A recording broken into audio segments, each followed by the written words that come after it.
유보할 건 유보하고 할 때 열심히 해버리고 그냥 또 이제 놀 때 확 놀고 또 이래야 되지. 독점적 경쟁 시장인데 거기 그 몇 군데만 좀 체크를 하고 가겠습니다. 438페이지 독점적 경쟁 시장의 중요한 특징들이 쭉 나와 있는데 모형의 기본 가정이라고 나와 있어요.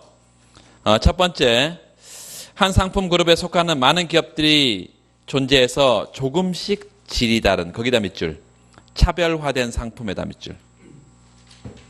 차별화된 상품 첫 번째, 기업들이 만드는 제품들이 다 다른 상품이라 그랬어요. 두 번째는 그렇지만 각 기업의 상품은 같은 상품 그룹에 속해 있는 다른 기업의 상품과 상당한 밀접한 대체성을 갖고 있다. 그러니까 전혀 다른 건 아니라는 말이에요. 전혀 다른 상품은 아니야. 그런데 비슷하지만 다른. 치약은 치약인데 다른 치약. 화장품은 화장품인데 다른 화장품. 뭐 이런 것들이란 거죠. 그래서 화장품을 누가 치약이라고 부르는 사람 없잖아. 미안해요.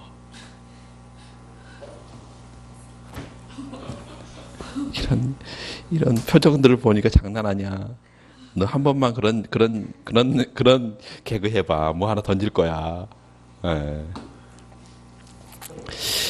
저기 뒤에 앉아가지고 나하고 비슷한데 이런 느낌을 가진 친구도 하나 있고. 한 그룹 상품에 밑줄 보세요. 거기에 속한 기업 수가 충분히 크기 때문에 이 독점적 경쟁 시장은 두세 개 기업인가요? 아니요. 셀 수가 없지 많아. 그렇지만 경쟁 시장처럼 많지는 않습니다. 어느 한 기업의 행위는 경쟁자의 주의를 끌지 못하며, 이게 무슨 말일까요 도대체? 아주 좋은 표현을 써놨는데 경쟁자의 주의를 끌지 못해. 아까 우리가 과점 시장에서는 제가 가격을 어디서 정하지? 제가 산출량을 어떻게 결정하지? 그거를 주의해서 보고 있다고 했잖아요. 근데 여기는 독점적 경쟁 시장은 그렇지가 않아. 응? 제품 자체가 내가 다른 제품을 만들어서 차별화 전략을 쓰려고 하는 거지. 상대방이 가격을 어디서 정하냐? 상대방이 뭐 산출량 어디서 정하냐? 이 관심이 없어. 주의를 끌지 못한다고 돼 있잖아요. 자, 세 번째, 보복적인 조치를 유발하지 않는다. 그 중요한 것은 진입 탈퇴가 완전히 자유롭다. 밑줄, 그게 경쟁의 요소예요. 첫 번째 1번에다가 독점의 요소 써놓고, 그 다음 세 번째 경쟁의 요소라고 써놓고, 네 번째 보니까 한 상품 그룹에 속하는 모든 기업들은 똑같은 수요 곡선 밑줄, 비용 곡선을 갖는다. 그래서 각 줄을 한번 보세요. 각 기업이 조금씩 다른 상품을 생산하고 있는 것이 독점적 경쟁 시장의 특징을 생각할 때 이는 매우 제한적인 가정이 아닐 수 없다. 이렇게 되어 있잖아요. 왜 이런 가정을 둘까요? 마지막 가정을. 차별화된 상품을 생산하는 게 가장 중요한 가정인데 왜 수요도 똑같고 비용도 똑같다라는 이런 가정을 추가로 둘까요?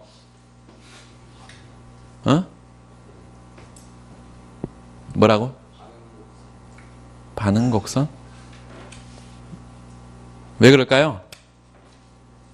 딴 데 보지 말고. 왜 그럴까? 예. 정확합니다. 이게 균일성, 대칭성의 가정이라는 건데, 무수히 많은 기업들이 있다고 하면 도대체 어떤 기업을 분석해야 돼? 독점적 경쟁 시장을. 그래서 대표 기업을 상정하기 위해서 이런 가정을 두는 것이에요. 대표로 하나의 기업을 상정하기 위해서. 그리고 우리가 분석의 편의를 위해서 그렇게 하는 것이다. 이게 몇 번이었죠? 8번? 8번 독점적 경쟁 시장. 우리가 가장 중요한 것은 두 가지 가정. 첫 번째, 경쟁의 요소가 있다 그랬고, 경쟁의 요소. 두 번째, 독점의 요소가 있는데, 경쟁의 요소 가장 중요한 것은 기업이 이 시장에 진입하고 탈퇴하는 것이 완전히 자유롭다. 두 번째는 독점의 요소는 차별화된 제품을 생산한다. 그래서 이 차별화된 제품에 대해서는 시장 지배력을 갖는다. 이게 가장 중요한 두 가지의 가정이다. 단기에는 어떤 균형 상태에 있냐? 단기 균형 상태. 단기는 어떤 때를 단기라고 할까요? 시장 조직에서 단기는 어떤 때라고? 진입 탈퇴가 아직은 제한되어 있을 때. 아직 제한되어 있을 때. 프라이스 퀀터티 평면이 있고 PQ 평면에 이게 시장일까요? 개별 기업일까요? 시장은 무수히 많은 기업들이 있는데 어떻게 그걸 시장을 봐? 그리고 그 제품들을 시그마 할 수 있어요? 없지. 왜냐하면 다른 제품들이니까. 차별화 제품인데 어떻게 시그마를 해? 그래서 할 수가 없어. 그래서 이 대표적인 개별 기업이어서 요 대표적인 개별 기업의 I번째 대표 기업이다 이렇게 해서 우리가 PI, QI 이렇게 대표 기업을 상정하기 위해서 아까 그런 가정을 뒀다 이것입니다. 지금 이런 수요곡선이 이렇게 생겼는데요. 이런 수요곡선이 이게 개별 기업의 수요예요. I번째 개별 기업의 수요야. 시장 수요는 다 이렇게 생겼다 이렇게 보는 것이. 절편은 갖고 기울기 2배는 MR이 더 줄. MC가 이렇게 생겼어. 그러면 이게 이제 I번째 대표 기업의 각각 수요, MR, MC 뭐 이런 것들인데 가격은 어디서 정하겠어요? MR 이퀄 MC 조건. 모든 기업은 이윤 극대화를 추구하기 때문에 요 수준에서 PI 스타 균형 가격, QI 스타 균형 거래량 산출량 이렇게 결정돼요.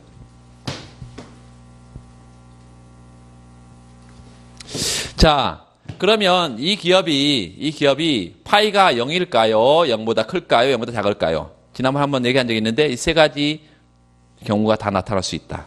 기업의 비용 구조가 어떻게 되는지에 따라서. 그래서 여기를 지나도록 AC 곡선을 이렇게 그려보면 최하점을 통과를 해야지 MC가 접하도록.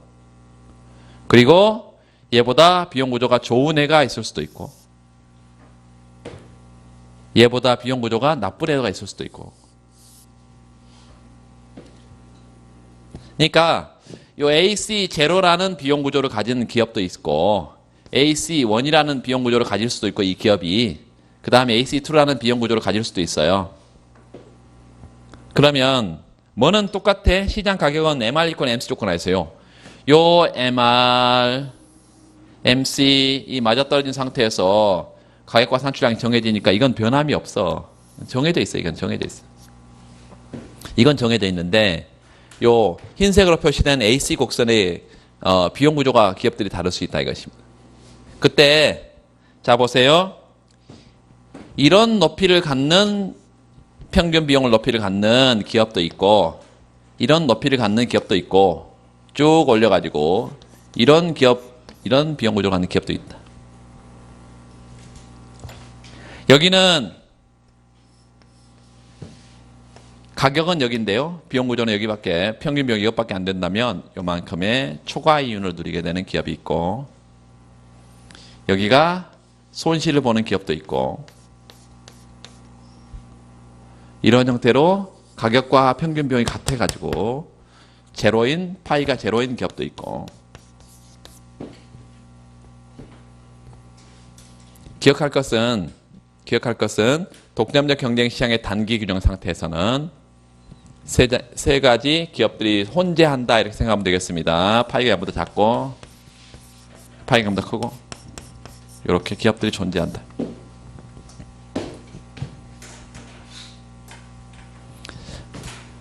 자, 장기가 중요한데요. 요 그래프를 다 이게 빠르다는 거지. 여러분 그래프 그리고 뭐 그리려고 하는데 또 바로 다음 넘어가고 뭐 이런다 이거지. 그러니까 뭐 중간에 가다가 그냥 놀지 뭐 이런.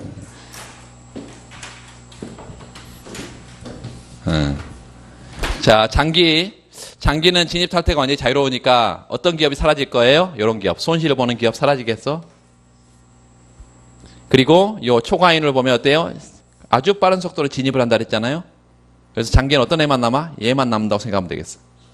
그래서 이제 단기 그래프는 그냥 이해를 위한 것이고 장기는 여러분 그래프를 그리고 익숙하게 그래프를 그릴 수가 있어야 되는데 장기에는 진입 상태가 완전히 자유로워서 파이가 0인 기업들만 남는다. PI, QI 요 가격과 산출량 평면에 디맨드 커버 이렇게 있고 우하향한 디맨드가 DI가 있어요. 절편 갖고 기울기 2배의 MR이 있고 MRI 우상향하는 뭐가 있고 MC가 있고 MCI MR과 MC가 맞아떨어지면 여기서 가격과 산출량이 정해질 건데 균형 가격이 PI 그 다음에 QI 각각 이렇게 스타 표시를 해서 균형이라는 것을 표시합시다. 균형 가격과 산출량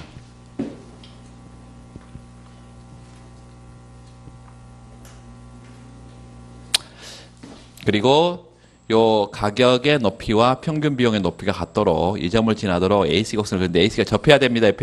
왜 최하점은 여기 MC로 통과를 시켜야 되니까 이렇게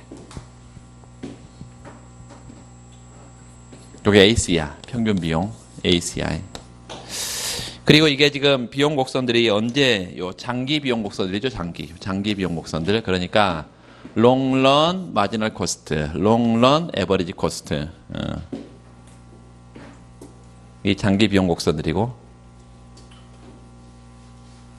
자 이제 이 장기 비용의 곡선들 다 표시를 했고 장기 균형 상태에서 어떤 특징을 갖는지 좀 봅시다. 장기 균형 이거의 특징 첫 번째는요.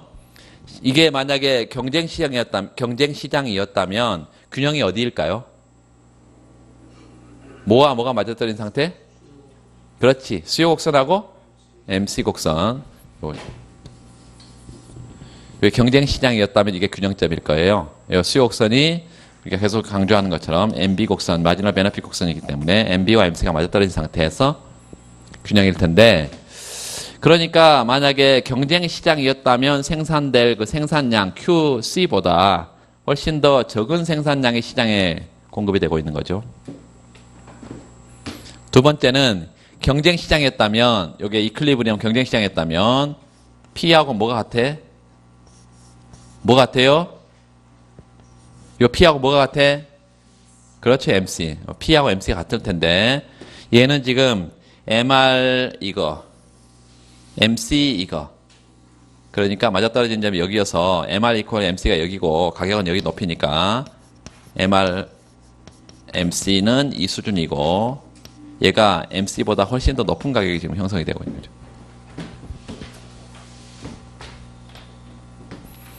자, 첫 번째는 요 PI의 독점적 경쟁 시장의 균형 가격이 MR 이퀄 MC보다 더 높은 이 가격이 형성된다는 게 첫 번째고 두 번째는 얘가 QI 스타만큼 지금 공급이 되고 있는데 시장의 공급량이 뭐보다 경쟁 시장의 공급량보다 더 작다는 게 이게 문제고 높은 가격에 적은 산출량을 시장에 공급한다.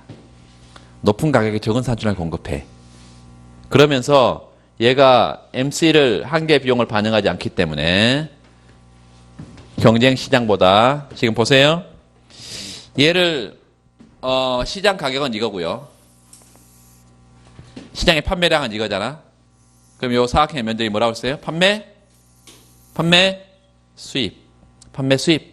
요 아래쪽은 뭐예요? 비용. 그러니까 이게 뭐가 되겠어? 이윤이 될 텐데, 이윤. 요 이윤이 될 텐데. 이게 생산자 이윤이라면 소비자는 균형점은 원래는 경쟁시장이 여기였는데 이제 여기가 소비자 균형점이 되면서 이게 소비자 잉여되죠. 그렇죠. 그래서 소비자 잉여하고 생산자 잉여를 합했더니 경쟁과는 달리 날아가 버린 게 있네. 이게 뭐예요? 사중 손실. dead weight loss, 사중 손실.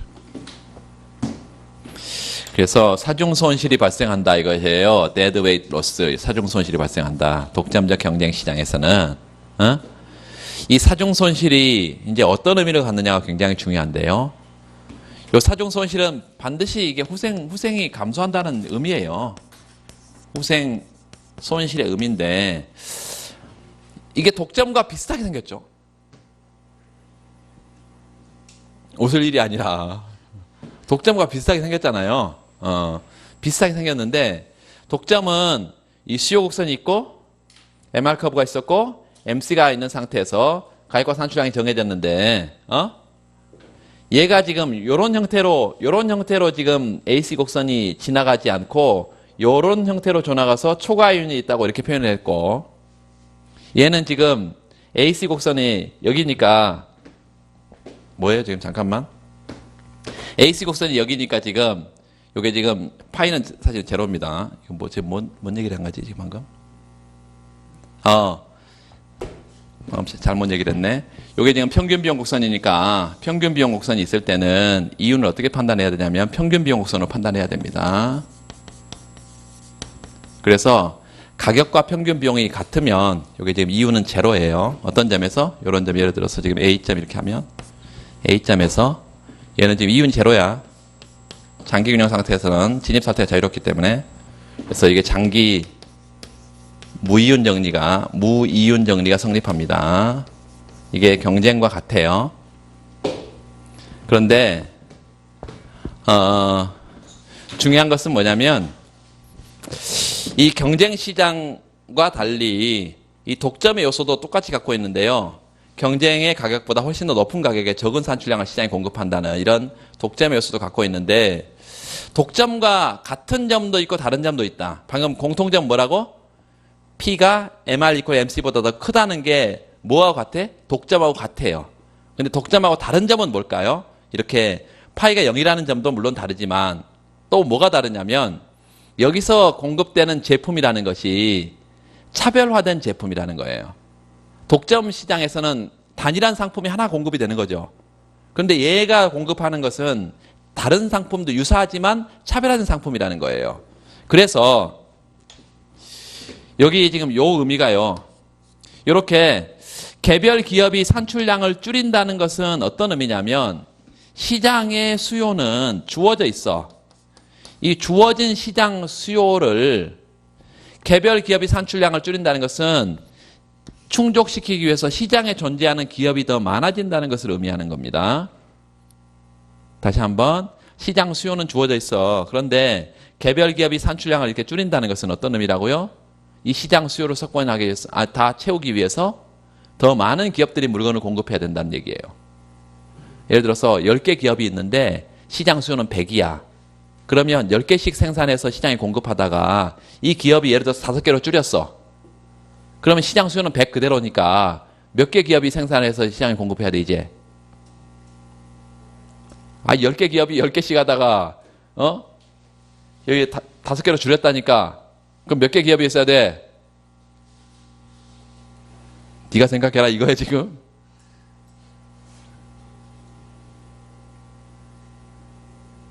생각을 하기 싫은 거지 지금. 생각을 하기 싫어. 20개 기업이 있어야 되잖아 이제. 그쵸?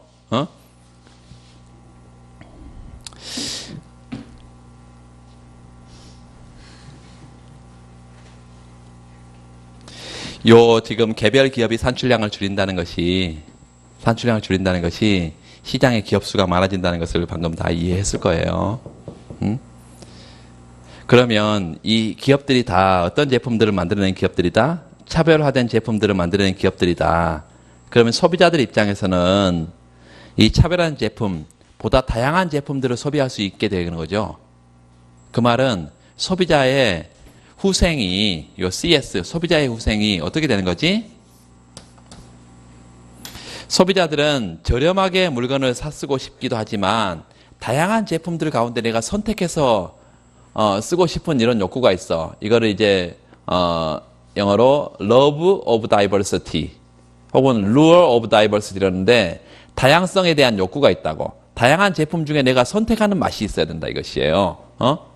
그래서 이 기업들이 많아진다는 것은 그만큼 많이 다양한 제품들 중에 내가 선택을 하게 되니까 나의 후생이 커진다라고 하고 소비자 후생이 커진다 이거.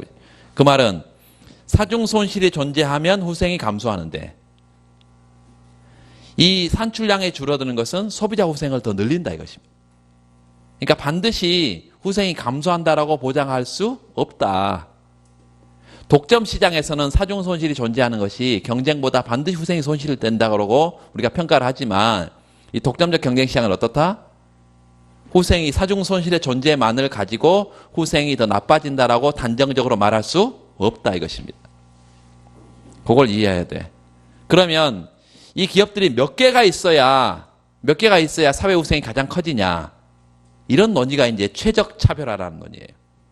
이제 우리가 기본서에는 없는데 이제 문제집을 가게 되면 이제 최적 차별화라는 논의가 있어. 시장에 뭐 이영환 선생님은 뭐 그런 그 문제를 하나 내놨는데 뭐 여러분 가본질 않았겠지만 단란주점이라는 게 있어요.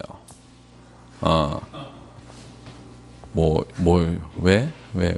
단란주점이라는 게 있는데 교과서에 나오는 사례예요. 단란주점이라는 게 있는데 실제로 한국 사회는 뭐 예전에 뭐 그런 사람도 있었는데 술 권하는 사회다. 뭐 이런 얘기도 있었는데 뭐 회사 들어가면 회사 생활 해보면 뭐 보통 그렇다고 얘기를 많이 해요.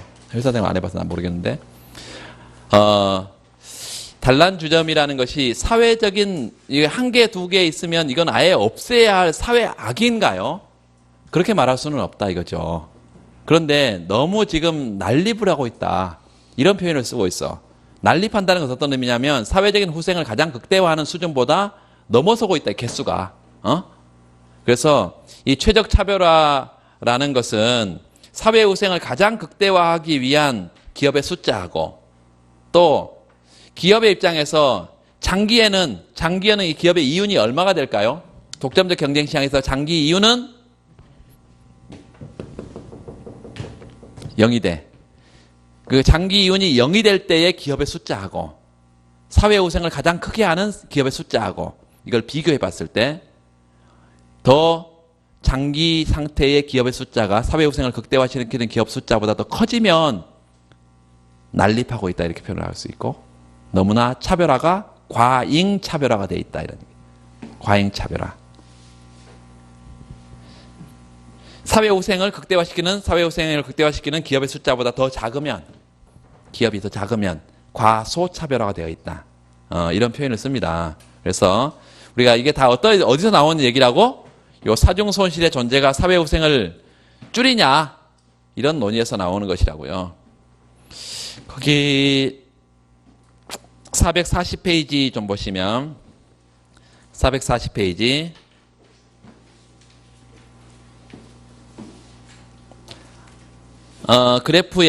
그래프에 수요 곡선과 MC 곡선을 맞아 떨어지는 점을 하나 찍고 2점이라고 수평수직 점선을 쭉 보내서 경쟁시장의 균형이다. 경쟁시장의 균형.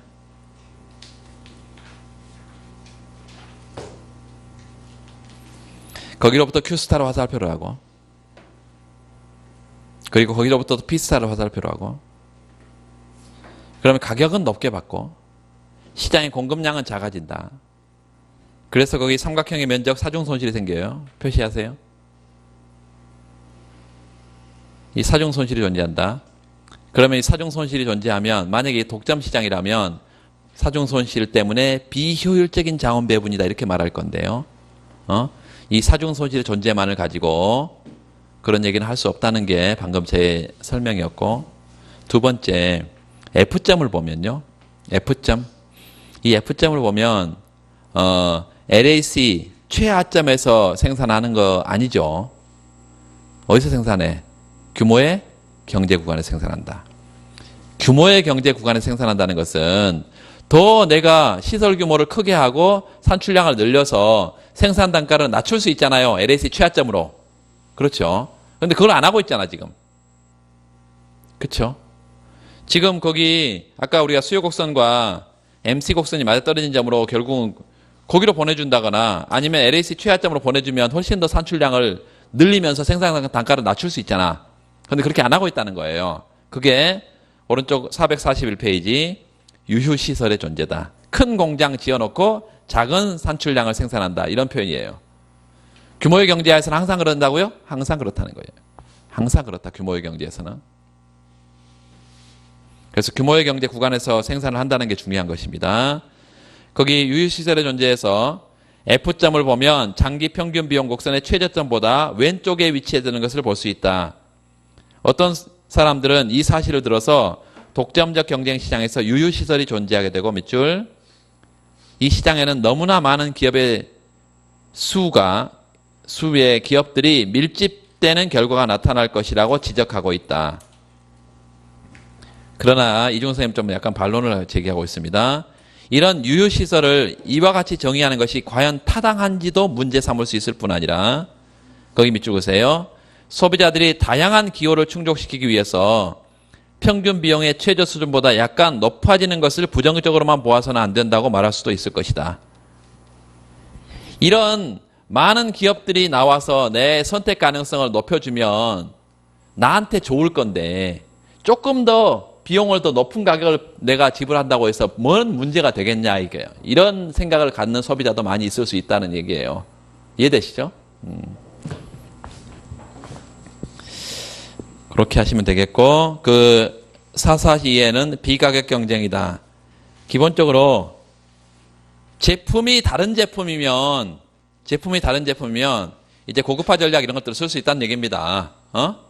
그래서 차별화된 가격을 정할 수 있을 뿐만 아니라 또 품질이 좋으니까 라고 이제 광고를 하려면 뭐 어떻게 해야 된다고요? 차별화된 제품임을 자꾸 부각을 시켜야 되지. 그게 이제 비가격 경쟁이에요. 경쟁을 할 때 우리가 베르트랑처럼 가격 경쟁을 하는 게 아니라 가격 갖고 내가 낮추고 높이고 이게 중요한 게 아니라 더 좋은 품질을 만들어서 품질의 제품을 만들어서 자기 제품을 쓰는 소비자들을 묶어둘 수 있는 잠김 효과를 갖는 그런 형태의 경쟁을 한다 이것입니다. 여기서 뭐가 제일 중요하겠어요? 그러니까 아무리 좋은 제품 만들어도 소비자가 이걸 알아야 되지. 그래서 광고라는 게 아주 중요합니다. 광고라는 게. 차만 타면 계속 뭐 광고 나오던데. 신림동 들어오는 차만 타면 계속 광고가 나오던데. 실질적인 차별화된 제품을 공급하고 있느냐, 아니면 광고를 통해서 차별화 제품을 내가 공급하고 있다는 것을 자꾸 소비자에게 인식을 시키려고 하는 거냐, 어떤 게 먼저냐.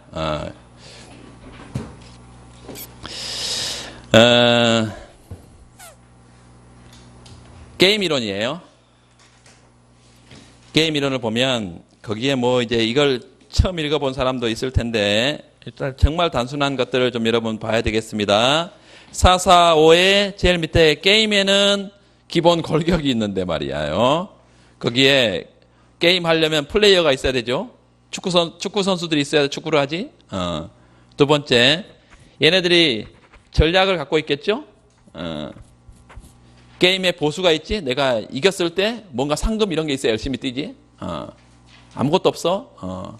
열심히 뛸 이유는 없잖아요. 그래서 항상 전략에 따른 보수가 있고, 그리고 그 정보가 이제 내가 이런 전략을 썼을 때 상대방이 어떤 전략을 쓸지 그걸 예측할 뿐만 아니라 내가 A라는 전략을 썼을 때 상대방이 A라는 전략을 써주면 나의 보수가 어떻게 될지 알아야 되지. 그 말은 이 보수표를 정확하게 그릴 수 있다는 것은 완전 정보화에 사실상 있는 것입니다. 아까 우리가 그랬던 그 보수표를 그릴 수 있다는 것은 완전 정보화의 기본 가정을 두고 있는 거야. 현실은 그렇지 않은데. 그러니까 항상 이 현실을 축약시키는 게 이론입니다. 현실의 단면들 중에 일부를 다 가지를 다 쳐버리고 골자만 남긴 게 이론이야. 항상. 그래서 이론은 단순하지만 그 현실의 아주 중요한 측면을 설명할 수 있는 거죠. 그렇지만 전부 다 고려하는 것보다 현실 설명력은 떨어지지. 그렇죠. 어느 한 부분을 집중해서 보니까. 그 뒤에 447페이지 보면 기업 A와 기업 B가 있고, 아까 제가 봤던 8844, 10, 11 이런 보수가 있는데, 이게 가장 전형적인 이제 우리가 보수 표현하고 보통 얘기할 수 있고, 그 밑에 447페이지 제일 밑에 게임의 균형 바로 위에 보면 비협조 게임이라는 게 있네. 비협조 게임. 그리고 그 위에 보면 협조 게임이라는 것도 있네. 거기 전략을 서로 이제 마음대로 쓰는데 상대방에게 부정적인 영향을 줄 수도 있고 긍정적인 영향을 줄 수도 있을 거예요. 아니면 서로 의기투합해 가지고 하나의 전략을 쓰도록 할 수도 있고, 그게 지금 예를 들어서 보세요. 그 4사의 보수가 주어지는 기업 A의 A2 전략과 기업 B의 B2 전략 이게 만나면 보수가 4사인데 그 4사에서 88로 화살표를 좀 해두면 4사에서 88로 화살표를 해두면 둘이 의기투합해가지고 A1, B1 전략을 서로 쓰게 되면 훨씬 더 보수가 커지잖아요. 그러니까 A1, B1이 상대적으로 협조 전략이고요. 그 다음에 A2, B2는 비협조 전략이겠죠. 그렇게 생각할 수 있겠습니다. 비협조 전략이다. 그래서 게임이라고 하는 건 거기 밑줄 그으세요. 비협조 게임. 이게 일반적인데요. 압도적인 비중도 차지하고 있고 서로 담합하지 않는다 밑줄. 상대방의 행위에 대해서 추측된 변화에 입각해서 의사결정한다.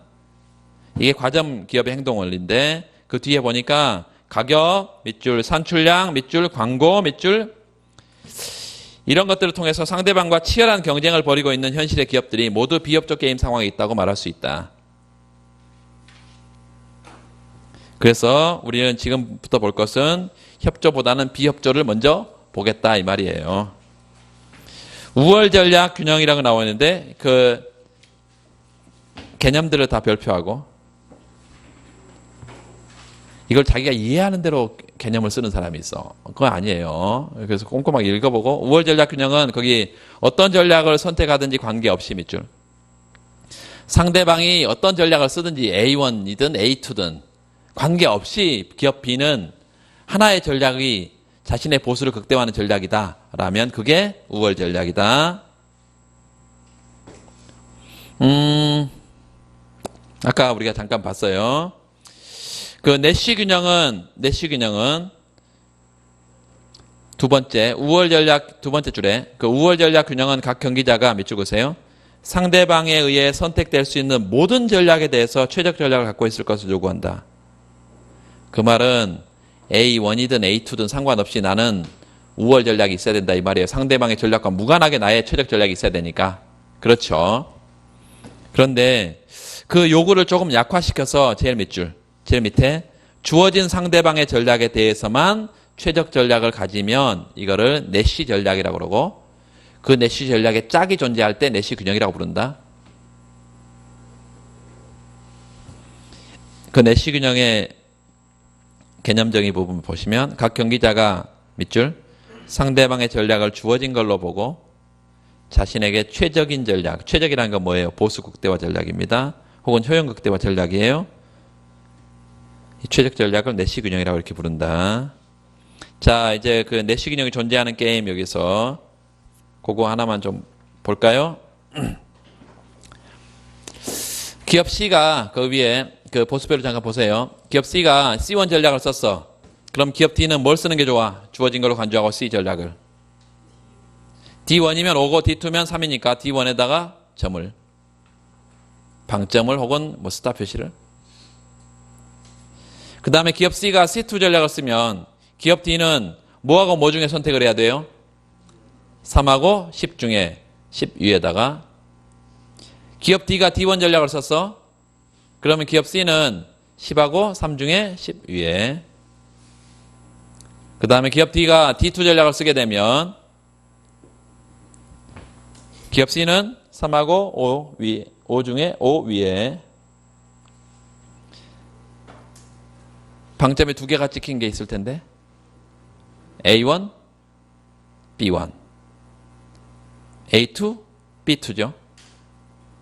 그래서 이게 내시 균형이 어떻게 존재할 수 있다? 두 개 존재할 수 있다. 그래서 내시 균형은 복수로 존재할 수 있다. 복수로.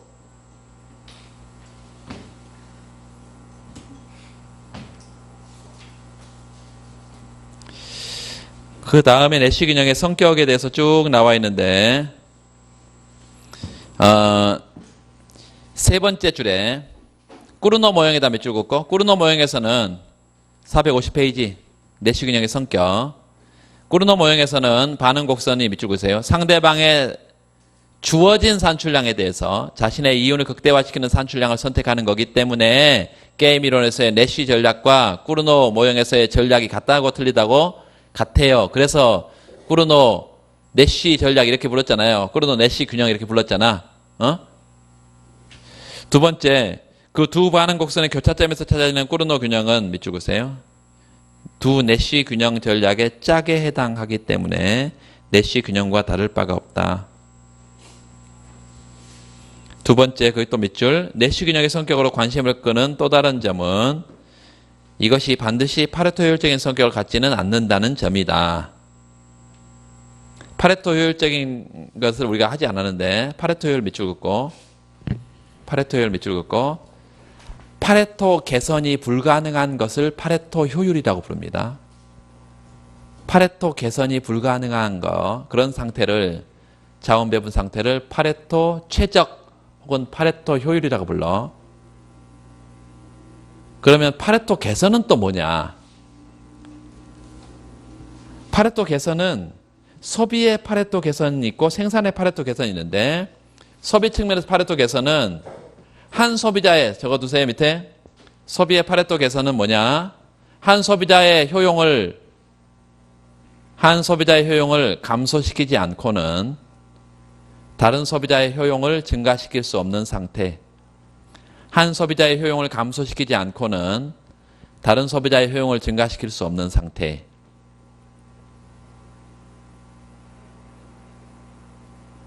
한 소비자의 효용을 감소시키지 않고 다른 소비자의 효용을 증가시킬 수 없는 상태.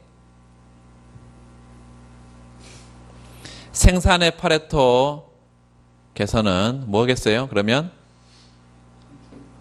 한 재화의 생산을 줄이지 않고는, 한 재화의 생산을 감소시키지 않고는 다른 재화의 생산을 늘릴 수 없는 상태. 한 재화의 생산을 감소시키지 않고 다른 재화의 생산을 늘릴 수 없는 상태. 자, 몇 가지 개념에 대해서 잠깐 보면,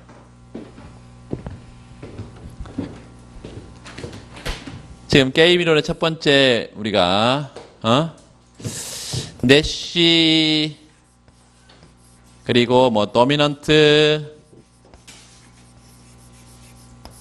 내시 스트래터지, 도미넌트 스트래터지, 내시 전략, 우월 전략 뭐 이런 것들을 지금 하고 있는데요.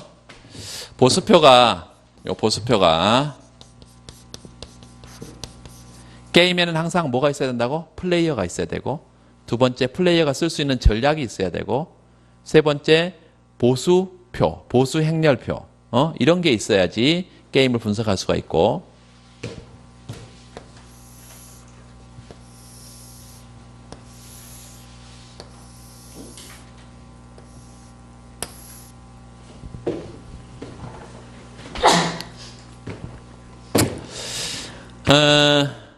뒤에서 뭐 똑같이 계속 용의자 딜레마 게임도 나오고 할 텐데, 뭐 그냥 이렇게 합시다. 그냥 기업 A야, 이거는.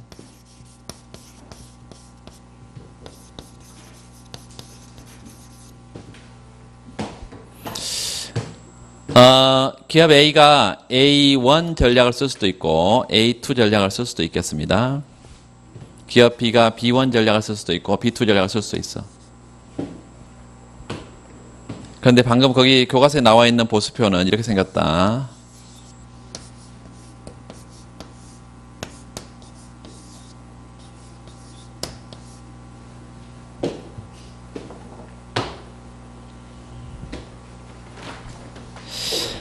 게임의 결과를 한번 찾아보면, 요 A 기업이 A1 쓰게 되면 주어진 걸로 간주하고 B2를 선택할 거고, 요 A2 전략을 쓰게 되면 이걸 주어진 걸로 간주하고 요걸 쓸 거고, 요 B1의 전략을 쓰게 되면 기업이 얘는 8하고 10 위에 이걸 선택할 거고, 여기 B2의 전략을 쓰게 되면 1하고 4 중에 요걸 쓸 거기 때문에 게임의 균형은 아까 말한 대로 요게 A2, B2 얘가 게임의 균형이고, A2와 B2가 뭐라고요? 게임의 균형인데, 이걸 내시 균형이라고 그래야 돼? 우월 전략 균형이라고 그래야 돼? 내시 균형이면서 우월 전략 균형이다. 상대방의 전략을 주어진 걸로 간주하고 나의 최적 전략을 찾은 거잖아요, 지금. 그러니까 내시 균형이면서 동시에 그중에 아주 좁은 의미의 우월 전략 균형이다. 그러니까 우월 전략 균형은 반드시 내시 균형인가요? 내시 균형은 반드시 우월 전략 균형인가요? 전자가 맞다. 전자는 우월 전략 균형이 내시 균형 중에 부분 집합이다. 이런 얘기입니다. 그래서 이게 도미넌트 스트래터지, 우월 전략 균형인데, 이 우월 전략 균형이 지금 A to B2로 나와 있고, 그때 결과 보수가 얼마? 4,4라인 거예요. 이게 균형이야, 지금. 근데 우리의 관심사는 지금 뭐냐면, 이게 파레토 효율이 아니라고 지금 말하고 있는 거죠. 그러면 파레토 개선이 가능하다는 거잖아. 어디로? 아까 제가 화살표 해놨어. 이렇게 화살표 해놨어요. 일로 가면 이 A 기업이든 B 기업이든 지금 생산의 입장에서, 생산자 입장에서 지금 보수를 가지고 비교를 해야 되는데, 요 4,4의 보수에서 숫자 8,8로 간다는 것은 뭐예요? 한 기업의 보수를 떨어뜨리지 않고 다른 기업의 보수가 늘어나고 있는 거죠. 그래도 파레토 개선인데 두 기업 다 보수가 늘어나고 있어. 그러니까 당연히 파레토 개선이지. 응? 지금 우리가 파레토 효율에 대한 개념을 아직 공부를 안 했기 때문에, 근데 나중에 일반 규정에 가서 자세하게 합니다. 이 18, 19, 17, 18, 19장에 다 그 얘기야. 전부 다 파레토 효율에 관한 거예요. 그래서 여기 4,4에서 뭘로 가면 8,8로 가면 이게 파레토 개선이 가능하기 때문에 지금 상태는 파레토 뭐가 아니다? 최적이 아니다. 그래서 이 현재 상태의 균형은 어떤 특징을 갖고 있냐면, 내시 균형의 파레토 효율이 파레토 efficiency, 파레토 효율적인 자원 배분이 아니다. 파레토 개선이 가능하기 때문에. 두 번째, 이게 더 좋은, 둘 다 보수가 더 커지는 이게 더 좋은 상태고 얘는 나쁜 상태다. 이거를 열등 균형이다. 이렇게 불러요. 열등 균형. 열등한 균형점입니다.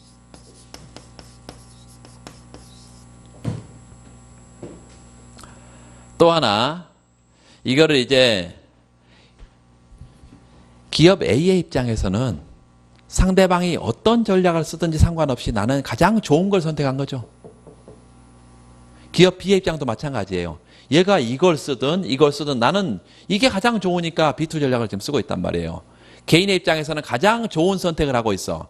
그런데 둘이 만난 곳을 봤더니 이 두 기업으로 구성된 이 사회적인 입장에서 봤을 때는 이게 좋은 점이 아니죠. 그래서 이거를 뭐라고 하냐면, 요 개별 기업의 입장에서는 최적의 혹은 최선의 선택을 한 거예요.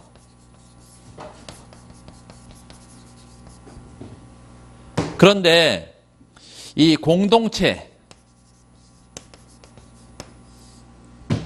이 사회의 입장에서는요, 최적의 선택이 아니지. 개인의 입장에서는 합리성을 추구한 거예요. 합리적인 행동을 한 거야. 왜? 제가 어떤 걸 하든지 나는 네가 나에게 보수가 가장 큰 걸 선택한 거니까. 합리성을 선택한 거야, 개인의 입장에서는. 그런데 공동체 전체적으로 보면 합리적이지 못한 결과가 나온 거예요. 이런 거를 용의자 딜레마에 빠져있다 이렇게 말한다. 프리즈너스 딜레마. 그래서 PD 상황이다. 프리즈너스 딜레마. 용의자 딜레마 상황이다.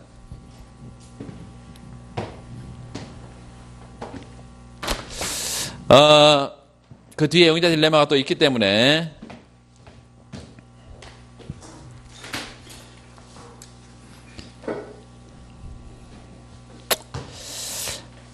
혼합 전략 내시 균형이라는 게 있는데요. 혼합 전략. 그 앞에서 우리가 내시 균형은 방금처럼 복수로 존재할 수도 있고, 여기서는 하나 존재할 수도 있고, 저기요. 하나 존재할 수도 있고, 거기 동전 맞추기 게임 같은 경우는 그 14-3 그것만 볼게요. 잠깐만. 경기자 1을 한번 보세요. 경기자 1. 경기자 1이 앞면을 선택하면 경기자 2는 앞면 선택하는 게 좋아? 뒷면 선택하는 게 좋아? 뒷면 1이잖아요. 경기자 1이 뒷면을 선택하면 경기자 2는 앞면 선택하는 게 좋아? 뒷면 선택하는 게 좋아? 앞면. 상대방의 전략에 따라서 지금 엇갈리고 있어. 경기자 2가 앞면을 선택하면 경기자 1은 앞면. 경기자 2가 뒷면을 선택하면 경기자 2는 뒷면. 그러니까 게임을 지금 어떻게 하고 있냐면 경기자 1은 둘 다 앞면이나 둘 다 뒷면이 나오면 같은 면이 나오면 너한테 내가 보수를 주고 엇갈려서 나오면 내가 경기자 2가 승리하는 걸로 이렇게 지금 게임의 룰을 만든 거잖아요, 지금. 그러면 지금 둘 다 방점에 찍힌 곳이 있어, 없어? 없죠. 그러니까 게임의 균형이 존재하지 않아. 이렇게 순수 전략의 내시 균형은 한 개가 있을 수도 있고 아까처럼 두 개가 있을 수도 있고 아예 없을 수도 있다. 이런 게 이제 순수 전략 내시 균형의 특징이에요. 그런데 혼합 전략 내시 균형이라면 하진 않을 거예요. 혼합 전략 내시 균형이라면 이제 혼합 전략이란 건 뭐냐면 동전을 확률을 가지고 동전을 던진다. 혼합 전략은 뭐가 개입이 됐다? 각각의 전략에다가 뭘 넣는다? 확률이 개입되어 있는 상태를 이걸 혼합 전략이라고 이렇게 불러요. 그 혼합 전략 내시 균형은 반드시 존재합니다. 여기처럼 존재하지 않는 게 아니라 반드시 존재해.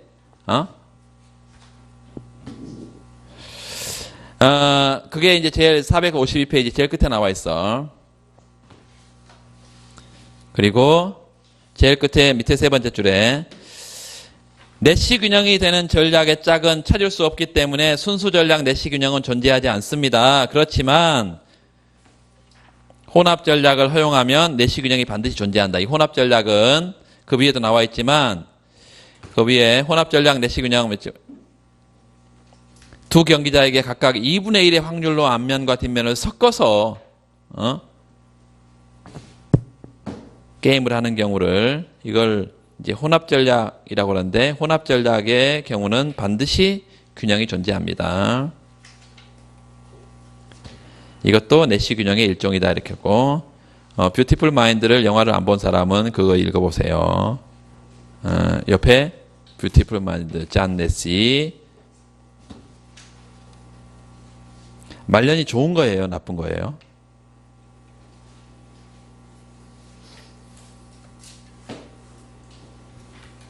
마지막이 좋아, 나빠? 노벨상을 타고 자기 생애 살아있는 동안에 노벨상을 탔잖아요. 너무 머리를 많이 써가지고 머리가 4차원으로 가버린 거지. 한번 영화 한번 보세요. 비디오도 많이 있을 거야. 최소 극대화 전략 안장점 됐습니다. 그 카르텔 나와 있는데 부분에 그 457페이지 보면 457페이지 용의자 딜레마에다 별표를 2개 하고 게임 이론은 거기만 집중해서 여러분 읽으셔도 됩니다. 용의자 딜레마 너무나 많이 들어봤을 텐데 이거를 안 읽고 주먹국으로 얘기하지 말고 절대로 꼼꼼하게 다 읽어보세요. 어떤 범죄를 함께 보세요. 어떤 범죄를 함께 저질렀다 짐작되는 두 용의자를 따로 떼어놓고 밑줄. 범죄가 하나 발생했고 그 범죄에 용의자 두 사람을 잡아왔는데요. 이제 신문을 해 검사가. 그런데 따로 다른 방에다 놓고 이제 취조를 한다 이것이에요. 그러니까 여기 따로 떼어놓고 이 말은 상대방이 제가 불어버릴지 내가 했어? 아니면 우리 공범이야? 뭐 이런 걸 불어버릴지 아니면 계속 끝까지 잡아뗄지 어떤 선택을 할지 모르는 상황이란 말이에요. 거기다 밑을 읽어놓고 불완전 정보 게임이에요. 지금 불완전 정보. 불완전 정보라는 건 뭐라고? 상대방이 어떤 전략을 쓸지 모르는 상황. 이게 불완전 정보다. 신문하는 담당 검사관은 자백을 유도하기 위해서 여러 가지 제안을 하고 있는데 첫 번째, 둘 다 순순히 범행을 자백하면 가벼운 형벌인 징역 3년을 구형하겠다. 가볍대네요. 만약 한 사람이 순순히 자백했는데 다른 애가 끝까지 범행을 부인한다면 자백한 사람은 그냥 풀어주고 부인한 사람은 최고형인 15년을 구형한다. 둘 다 범행을 끝까지 부인해주면 이 범죄를 저지른 것을 확인할 수가 없겠죠. 그렇지만 과거 걔네들이 저지른 사소한 잘못을 다시 문제 삼아서 징역 6개월을 구형한다. 뭐 법을 공부한 사람이 이게 가능하지 않다는 걸 알 거예요. 그렇지만 이렇게 이제 단순하게 우리가 게임 상황을 하나를 만들었어요. 거기에 뭐 보니까 뭐 서로 눈짓을 주고받고 뭐 재밌게 표현을 해라. 다 읽어봐요. 그럼 재밌어요. 이중구 선생님이 얼마나 재밌는지 몰라. 그 뒤에 넘어가 보세요. 표가 하나 나와 있는데 아까 똑같은 표네 보니까 범죄를 그 부인하고 자백하는 건데요. 자, 협조 비협조 전략이라고 우리가 두 개로 나누면 어떤 게 협조고 어떤 게 비협조일까요? 헐, 검사에게 협조하는 게 협조다. 이래보면 곤란합니다. 예? 그럼 곤란하다고 서로 용의자끼리 뭐 하는 게? 그거 좀 먹히는 것 같은데 그게. 죄송해요. 끝날 때가 다 됐어. 부인 옆에다가 뭐라고 써놔야 돼? 끝까지 잡아떼는 걸 협조다. 끝까지 잡아떼는 게 플레이어 간의 협조 전략이다. 자백, 비협조, 비협조. 그러니까 계속 이렇게 신문을 하다 보면 제가 어떤 전략을 사용할지 모르는 상황에서 내가 다른 취조실에서 신문을 받고 있는데 나의 최적 선택은 뭐라는 거예요? 자백해버리는 게 최적이라는 거죠. 그래서 그 4사 위에다가 여러분 똑같이 아까 똑같은 보수표니까 결국은 4사 위에 지금 결과가 보수가 이렇게 주어질 거 아니에요? 4사로. 그러면 자 보세요. 취조실을 달리해서 서로 상대방의 전략을 모르게 만들어 놨기 때문에 이 결과가 된 건가요? 우월 전략이라는 건 뭐야? 우월 전략이라는 것은 이 도미넌트 스트래티라는 건 뭐예요? 상대방이 어떤 전략을 쓰든지 상관이 없어 나는 무조건 뭐예요? 비투야. 그 말은 제가 같이 옆에 앉혀놓고 이렇게 검사가 신문을 해도 결과는 뭐라는 거예요? 결과는 뭐예요? 무조건 얘야. 무조건 비협조 전략이라고. 그러니까 이게 불완전 정보 상황이기 때문에 이런 결론이 나온 게 아니에요. 우월 전략이라는 것은 상대방이 어떤 전략을 쓰든지 전혀 상관이 없어. 만약 이렇다면 제가 끝까지 잡아떼주면 나도 잡아떼고 이게 나의 선택이고 걔가 불어버리면 나도 불어버리는 이런 전략이 내가 선택할 전략이라면 이게 의미가 있어. 상대방이 어떤 전략을 쓰는지 가둬놓고 같은 장소에 있는지 다른 장소에 있는지. 근데 그게 아니야 지금은. 얘가 어떤 전략을 쓰는지 난 상관없어. 그러니까 얘가 눈앞에서 부인하든지 저쪽에서 부인하든지 아무 상관이 없다고 나는. 그러니까 불완전 정보라는 게 게임의 결과를 좌우하는 게 아니라는 게 이게 핵심이에요. 그런데 여기 보통 이게 교과서를 읽다 보면 마치 이렇게 취조실을 달리했기 때문에 그런 결과가 나온 것처럼 설명하는 책들이 있는데 그건 틀린 것입니다.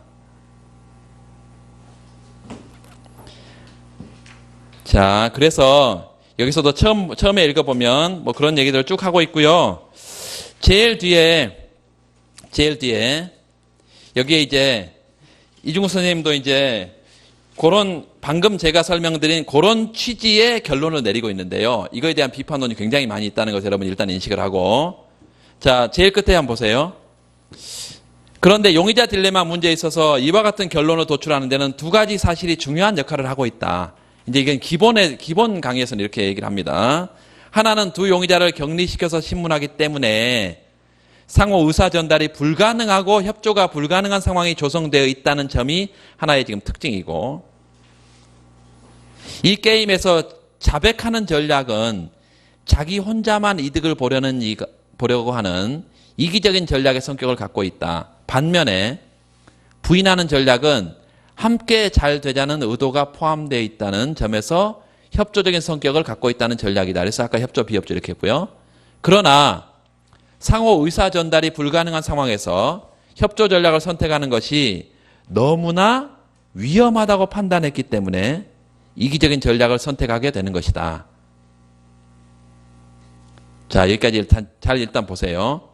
또 한 가지 중요한 것은 이와 같은 게임이 단 한 번만 행해지는 것으로 상정하고 있다. 이게 밑줄 긋고 여기다 별표. 원샷 게임이다. 원샷 게임. 보통은 이 범죄 행위에 있어서는 범죄자들 간에는 어떤 문제가 있어요? 한번 내가 부인하고 협조하고 이게 문제가 아니라 내가 상대방을 배신했을 때 밖에 나가서의 문제지. 이제 동료들이 있는 거죠. 동료들이. 또 얘가 한 3년 살고 나와서 가만히 있겠냐 이 말이에요.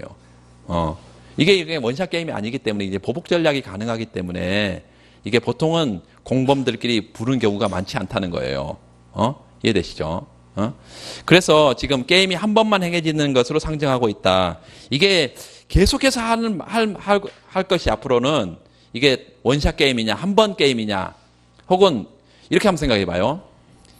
예를 들어서 이 게임이 한 10번 행해진다 이거죠. 10번. 그럼 10번째는 나는 무슨 전략을 선택해야 돼? 계속 부인해야 돼요? 아니면 자백해버려야 돼? 자백해버려야지. 왜? 11번째 게임은 없어. 10번째 나는 자백해버려야지. 그게 나의 우월 전략이니까. 그러면 상대방이 9번째 어떻게 생각을 했어요? 제가 분명히 10번째 가면 자백해버릴 건데 나는 9번째 자백을 해버려야지. 제가 부인할 때. 그럼 마찬가지죠. 계속 8번째 게임에서 상대방도 그런 생각을 하겠지. 이게 쭉 오면 어디까지 간다고요? 첫 번째 게임까지. 그래서 첫 번째 게임까지 첫 번째 와서 10번 하면 결국은 제가 부인해버릴 건, 나를 배신할 건데, 난 지금 배신해버린 게 가장 최적 전략이라는 거예요. 그래서 첫 번째 게임부터 배신해버린다. 이게 이제, 유한 반복이라는 거예요. 끝이 있는 게임. 이 끝이 있는 게임은 첫 번째부터 비협조 전략이 우월 전략이 된다. 이거죠. 이해되시죠?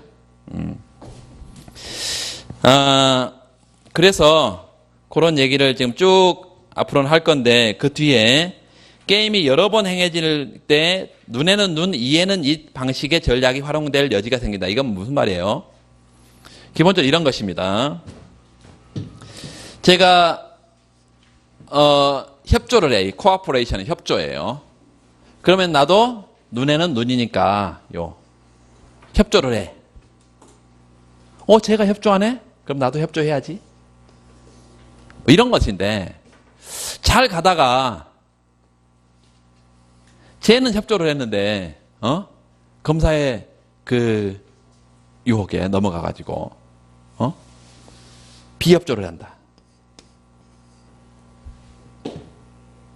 그러면 눈에는 눈이고 이에는 뭐가 나와야 돼 또? 이지. 그러면 보복을 할 거 아니야 상대방이.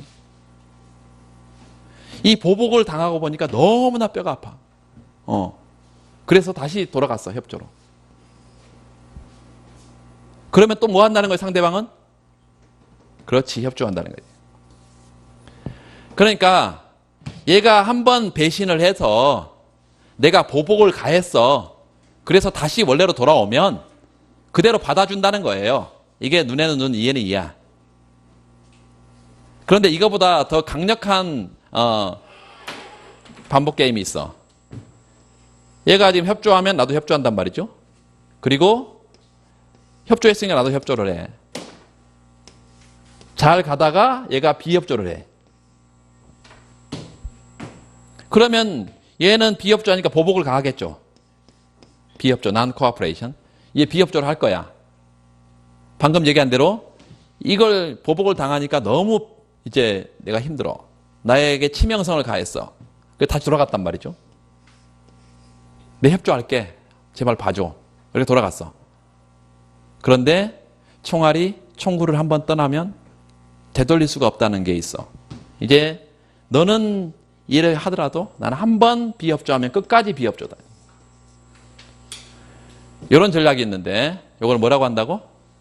방아쇠 장치. 방아쇠 장치. 트리거 메커니즘. 트리거라는 게 방아쇠를 한번 당기는 거예요. 트리거 메커니즘. 이거가 눈에는 눈, 이에는 이보다 훨씬 더 상대방에 대한 압박이 심하겠죠. 너 한 번 배신해봐. 그럼 끝장이야. 뭐 이런 식의여서 상대방의 협조를 유인하는 전략 중에 티포탭보다 훨씬 더 방아쇠 뭉치, 방아쇠 장치, 트리거 메커니즘 이것이 훨씬 더 유효하다 이런 얘기입니다. 카르텔의 안정성 얘기도 아까 했고 그 뒤에 반복 게임 얘기가 460페이지 쭉 나와 있는데 460페이지 그 반복 게임하고 그 다음에 순짝 게임 내일 여기서부터 하겠습니다. 반복 게임, 순짝 게임 이렇게 내일 여기부터 하겠다고 얘기를 해줘요. 여기까지 하겠습니다. 수고하셨습니다.